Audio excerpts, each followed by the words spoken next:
এই জীবন যেন বহতা নদীর মতো, চলার পথে কত বাক মোহনা শত, আছে আরো দ্বন্দ্ব আলো আধারের, বেছে নিতে হবে তাই পথ আমাদের। আসসালামু আলাইকুম প্রিয় দর্শক, আপনারা যারা দেশে আছেন প্রবাসে, সবাইকে জানাই অনেক অনেক প্রীতি ও শুভেচ্ছা। শুরু হলো অ্যান্টিবা আয়োজিত এবং লাভ হলো নিবেদিত টক শো আলোকপাত। আমাদের আজকের বিষয় মানব জীবনে বিজয়। এ বিষয়ে কথা বলবেন বিশিষ্ট সাহিত্যিক, সাংবাদিক এবং ভাষা সৈনিক অধ্যাপক মোহাম্মদ আব্দুল গফুর। আসসালামু আলাইকুম। আরও কথা বলবেন ঢাকা বিশ্ববিদ্যালয়ের ব্যাংকিং অ্যান্ড ইন্স্যুরেন্স ডিপার্টমেন্টের প্রফেসর মুজাহিদুল ইসলাম। আসসালামু আলাইকুম। প্রিয় দর্শক, মানুষের যে জীবন, এ জীবন নানা সম্পর্ক সূত্রে গ্রথিত। জীবনের চাহিদা আছে, আকাঙ্ক্ষা আছে। জীবন তো স্বাধীন হতে পারে, আবার বন্দি জীবনও মানুষের জীবনে চলে আসে। কিন্তু মানুষ তো পছন্দ করে স্বাধীন জীবন। এই জন্য কবি বোধহয় বলে গেছেন, স্বাধীনতাহীনতায় কে বাঁচিতে চায় হে, কে বাঁচিতে চায়, দাসত্ব শৃঙ্খল বল কে পরিবে পায় হে, কে পরিবে পায়। এর অনুষঙ্গেই চলে আসে বিজয়ের আকাঙ্ক্ষা, বিজয়ের চেতনা। তো শুরুটা আমরা অধ্যাপক আব্দুল গফুর আপনাকে দিয়ে করতে চাই যে মানুষের যে জীবন, এই জীবনে বিজয়ের চেতনা কতটা প্রাসঙ্গিক, কতটা গুরুত্বপূর্ণ? আসলে তো দেখা যাচ্ছে যে মানুষের জীবনে একটা সংগ্রাম সবসময় থাকে। ব্যক্তিগত জীবনে আমরা অসুস্থ হই, মাঝে মাঝে সুস্থ হই। যখন সুস্থ হই তখন আমরা বিজয় অনুভব করি। সুস্থ থাকতে আমাদের সংগ্রাম করতে হয়। এটা ব্যক্তিগত জীবনে যেমন সত্য, পারিবারিক জীবনে, জাতীয় জীবনে, এবং বরঞ্চ বলা চলে জাতীয় জীবনে আরও অনেক বেশি সত্য এটা। জাতীয় জীবনে নানা রকমের উপাদানের সাথে আমাদেরই করতে হয়। আমরা বিভিন্ন সময়ে বিভিন্ন অবস্থা মোকাবেলা করি, যে অবস্থা কোনোটা অনুকূল থাকে আমাদের এগিয়ে যাওয়ার জন্য, কোনো সময় প্রতিকূল থাকে। কেউই চাই না যে আমরা খারাপ থাকি, না ব্যক্তি জীবনে না জাতীয় জীবনে। আমরা পরাজিত হতে কেউ চাই না, পরাজিত সবাই তো হতে বিজয়ী চাই। হতে চাই। বিজয়ী চাই, তো বিজয়টাই আমরা চাই, কিন্তু সবসময় পাই না। সবসময় পাই না কেন, এই বিষয়ে এখন কথা বলতে চাইবো। আপনার কাছে আবার ফিরে আসবো। আলোচনায় চমৎকার একটি বিষয় এনেছেন অধ্যাপক আব্দুল গফুর, যে আমরা বিজয় আমরা চাই কিন্তু সবসময় পাই না। এই বিজয় লক্ষ্যে বোধহয় আমরা সমাজবদ্ধ হয়েছি, সমাজ পরিগঠিত হয়েছে এবং সমাজবদ্ধ মানুষ রাষ্ট্র গঠন করেছে। তো সমাজে কি আমরা সবসময় বিজয়ী থাকি, বিজয়ী হই? এর কারণ কি? মানুষ যখন সমাজবদ্ধ হয় তখন তো একটা উন্নত লক্ষ্য নিয়ে সমাজবদ্ধ হয়েছিল মানুষ। এই যে সোশ্যাল কন্ট্রাক্ট থিওরি, যেখান থেকে সমাজের উৎপত্তি, সমাজবদ্ধ জীবনের যে যাত্রা শুরু, এখানে তো একটা উন্নত মহান লক্ষ্য ছিল। শান্তি, শৃঙ্খলা, পারস্পরিক ভালোবাসা, মমতায় ভরা একটা জীবন মানুষ চায়। এখন আমরা এটা সবসময় পাই না, কারণ অশুভ শক্তি, যে অশুভ শক্তি আমাদের ব্যক্তির মধ্যেও থাকে, সমাজেও থাকে, এই অশুভ শক্তি আমাদেরকে পরাজিত করে। কখন পরাজিত করে?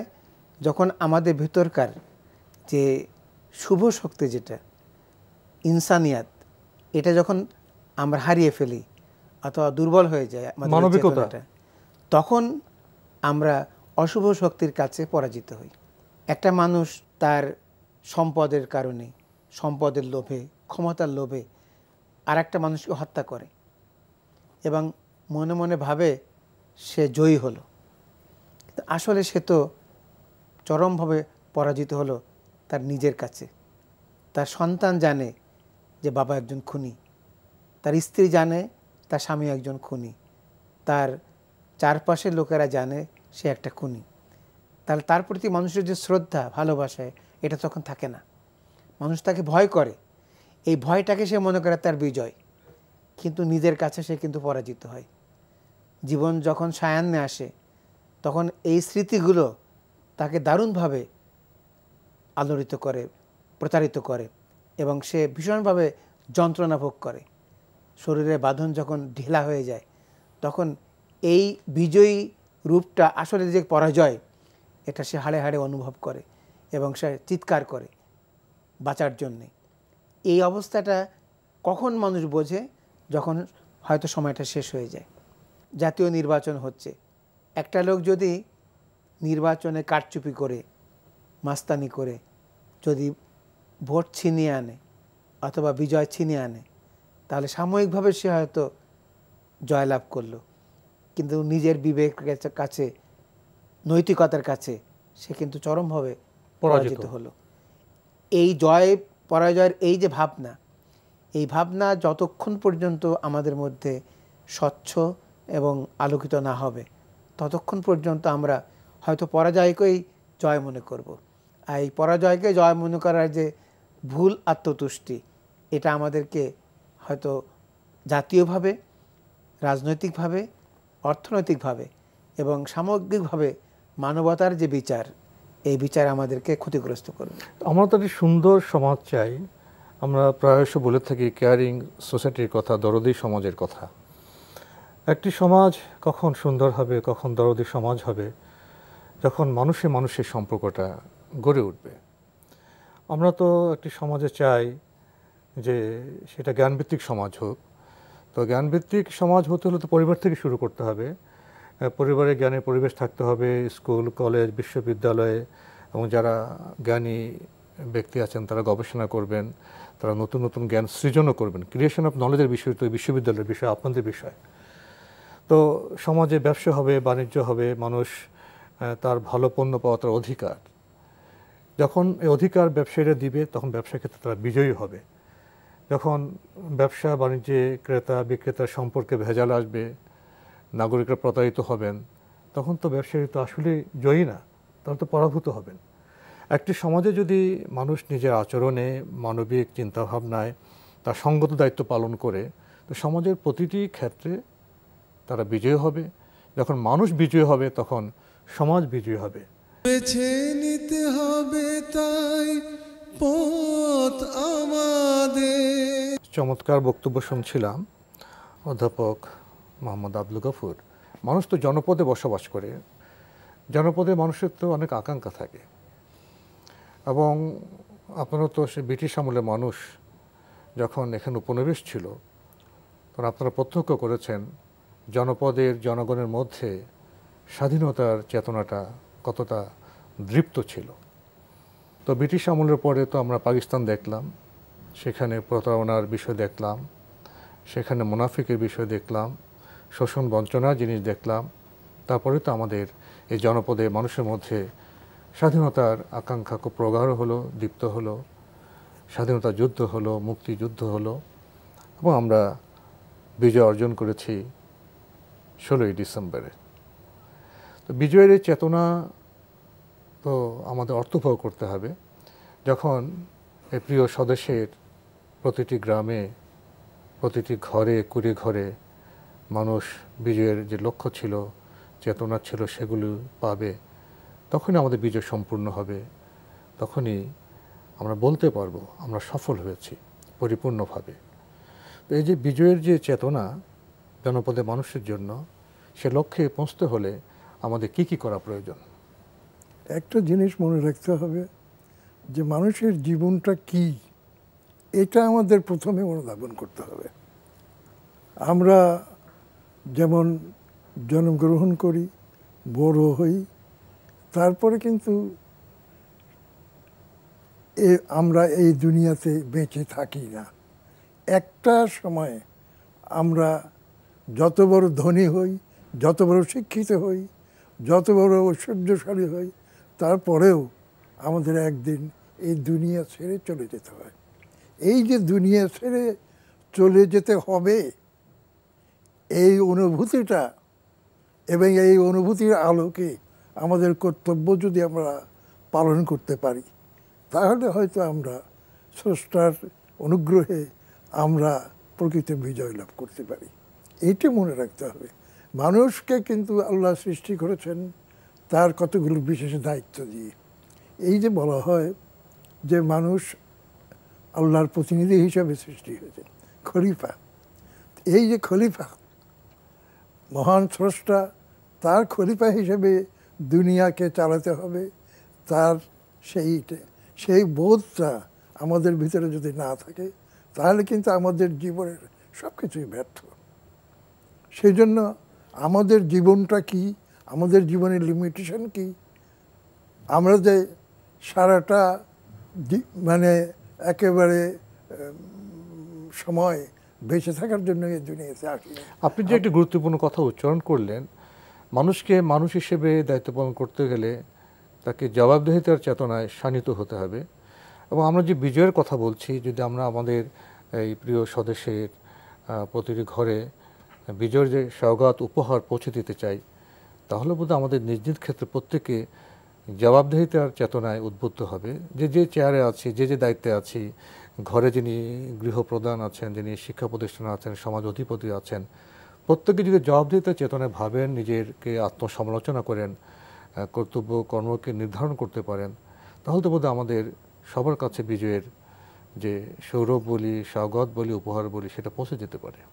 আমরা যদি ইসলামের যে দর্শনটা, সেই দর্শনটার কথা চিন্তা করি, তাহলে আমরা দেখব যে প্রত্যেকের দায়িত্ব রয়েছে এবং প্রত্যেকে তার নিজ দায়িত্ব পালন করতে হবে, এই কথাটা পরিষ্কারভাবে বলা হয়েছে। তো সেই জন্য আমরা দায়িত্ব পালন করছি কি না, এটা ভেবে দেখা আমাদের খুব বড় প্রয়োজন। তা নাহলে আমরা এই জীবনে কিছুদিন সেই 10 বছর বাঁচি, 11 বছর বাঁচি বা 100 বছর বাঁচলাম, কিন্তু তারপর একদিন তো একটা জায়গায় আমার যেতে হবে, আমার সমস্ত কিছু জবাবদিহিতা সেটা এড়াতে পারবো।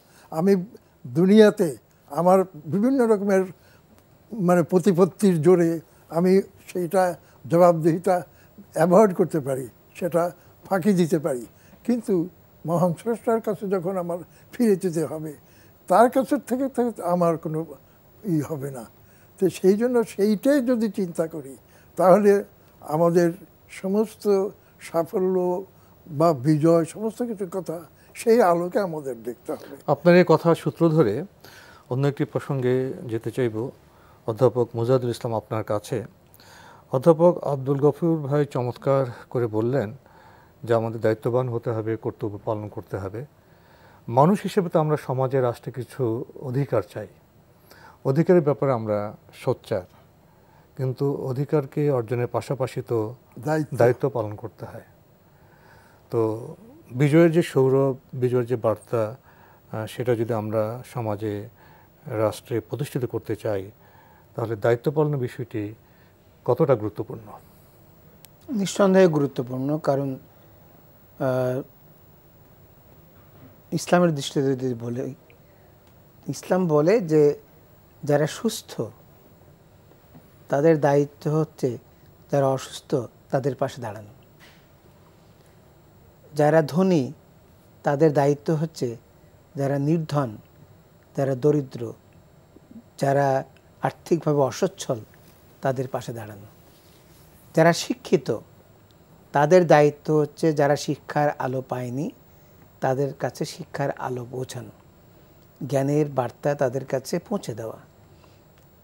এইভাবে প্রত্যেকটা মানুষ যারা যে ব্যাপারে সমৃদ্ধ, যে ব্যাপারে যারা সম্পদশালী, তাদের দায়িত্ব হচ্ছে যারা সেই সমৃদ্ধির সুবাতাস থেকে যারা বঞ্চিত, তাদের কাছে পিছিয়ে পড়া মানুষগুলোকে টেনে তোলা। এবং এজন্যেই ইসলাম এত ভালো।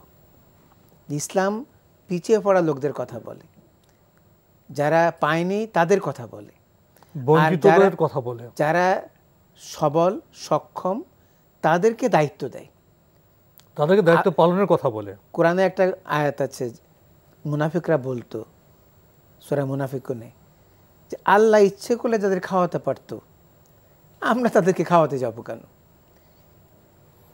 তারা অভিযোগ করতো যে আল্লাহ তো রাজ্জাক, আল্লাহ ইচ্ছে করলে সবাইকে খাওয়াইতে পারে, আমরা কেন তাদেরকে খাওয়াতে যাব? তাহলে পরীক্ষাটা কিভাবে হবে? আল্লাহ সেটাই আল্লাহ মজা করে বলেছেন যে ওরা তো, আল্লাহ তো সবাইকে খাওয়াতে পারেন, কিন্তু আল্লাহ তো একটা সিস্টেম করেছেন, যেটা স্যার বলছিলেন যে মানুষের মাধ্যমে তিনি পৃথিবীকে গড়তে চান। পৃথিবী হচ্ছে মানুষের পরীক্ষা নিতে চান, আল্লাহর তৈরি একটা শ্রেষ্ঠ মানব বাগান। আমরা হচ্ছে এই বাগানের মালিক। কারা? যারা আল্লাহর খলিফা হিসাবে এখানে দায়িত্ব নিয়েছে। এই জন্যে এই মালিদের দায়িত্ব হচ্ছে এই বাগানটাকে সুন্দর করা, যাতে এখানে সুন্দর মানবতার ফুল ফোটে।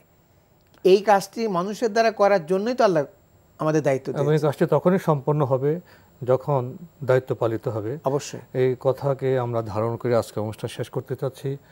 অধ্যাপক মোজাহিদুল ইসলাম, আপনি কষ্ট করে আমাদের স্টুডিওতে এসেছেন, সময় দিয়েছেন, সেজন্য আপনাকে অনেক ধন্যবাদ। Thank you. অধ্যাপক মোহাম্মদ আব্দুল গফুর, আপনি এই বয়সেও আমাদের ডাকে সাড়া দিয়েছেন, সময় দিয়েছেন, সেজন্য আপনাকে অনেক ধন্যবাদ। আপনার জন্য ধন্যবাদ। প্রিয় দর্শক, আমরা এতক্ষণ দেখছিলাম এনটিভি আয়োজিত এবং লাভ হলো নিবেদিত টক শো আলোকপাত।